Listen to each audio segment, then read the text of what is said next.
ಇರೋದರ ಜೊತೆಗೆ ಅವಶ್ಯಕತೆ ಇದ್ದಾಗ ತಮ್ಮ ತಮ್ಮ ಗುಣಗಳನ್ನು ವ್ಯಕ್ತ ಮಾಡುವಂತಹ ರೀತಿಯನ್ನು ಹೇಳ್ತಾರೆ.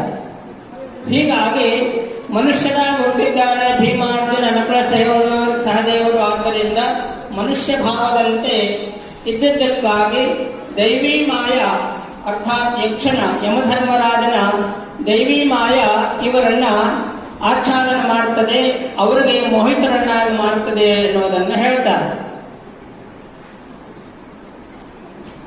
ಹೀಗಾಗಿ ದೇವಮಾಯೆಯಿಂದ ಅಲ್ಲಿ ಮೂರ್ಛಿತರಾಗಿದ್ದಾರೆ.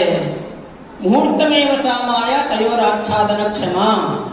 ಈ ದೈವಿ ಮಾಯ ಅಂತನ್ನೋದು ಮಾನುಷ ಭಾವವನ್ನ ಈ ತರಹದ ಮಾನುಷ ಭಾವದಿಂದ ಇದ್ದಿದ್ದಕ್ಕಾಗಿ ಮನುಷ್ಯರಾಗಿ ಅವತಾರ ಮಾಡಿದ್ದಕ್ಕಾಗಿ ದೈವಿ ಮಾಯ ಅಂತನ್ನೋದು ಕೇವಲ ಒಂದು ಮುಹೂರ್ತದವರೆಗೆ ಅವರ